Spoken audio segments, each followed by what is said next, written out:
asubuhi ya leo, huyu Mungu niko ambaye alijitambulisha kwa wana wa Israeli. Leo katika mchana huu wa leo, nataka awe Mungu wako.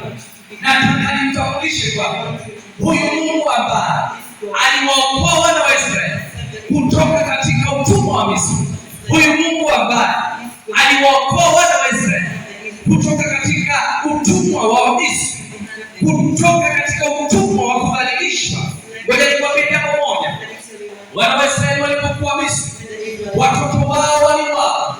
Wana wa Israeli walipokuwa Misri, wanawake zao walibakwa. Wana wa Israeli walipokuwa Misri, vijana wao walilawitiwa, walitendewa matendo ya ajabu. Wapo ambao walikatwa vichwa, wapo ambao walichomwa kwa mikuki, wapo ambao walipigwa kwa mawe, wapo ambao walichapwa kwa bakora. Haya yote ni mateso ambayo walipitia. Mungu anakuja kuwatoa katika utumwa wa Misri.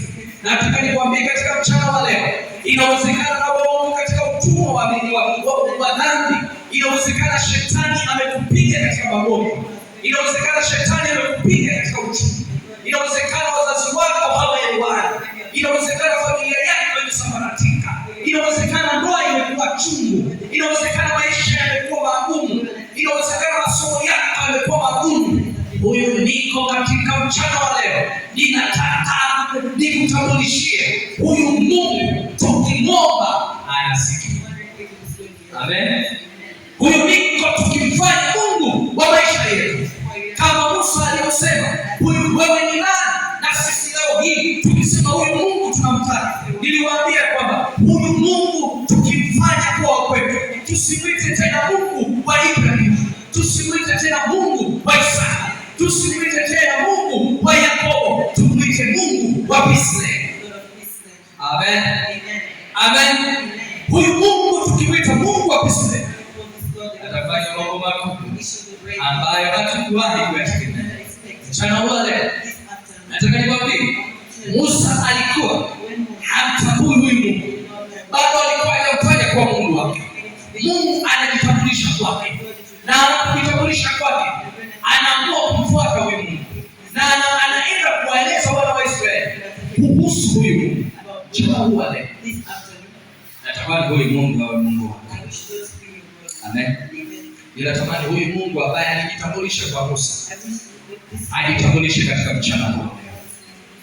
Huyu Mungu ambaye alijitambulisha kwa Ibrahim, kwa Isaka, kwa Yakobo, ninataka huyo Mungu huyo atambulike katika mchana huu leo. Na huyo ndiye Mungu wetu, na awe ni Mungu wa Israeli. Na kama huyo Mungu tutamwita Mungu wa Israeli, watu watakuja kutafuta baraka hapa Israeli. Amen. Na ndio maana Bwana ameniambia nitambulishe huyo Mungu kwenu, nitambulishe kwenu. Kile chumba pale cha mchungaji kiwe ni sehemu ya watoto wako kuja kukutana na wazazi wetu kufunguliwa baraka. Na ngoja nikwambie, unaloliona ni gumu kwako, na inawezekana mzazi wako naye analiona ni gumu. Kuanzia sasa Mungu atanifungua. Amen. Na lile unaloona kwamba ni mzigo mzito, kwamba ni mzigo mzito nimebeba, Mungu anakwenda kubadilisha na kufanya kuwa baraka. Ninatambua watu ambao wakiambiwa waanze kushuhudia mambo makuu Mungu aliyowatendea tokea tumeanza maombi hapa, watasema kuna mengi Mungu amewatendea. Asubuhi ya leo wakati tunaenda kufunga,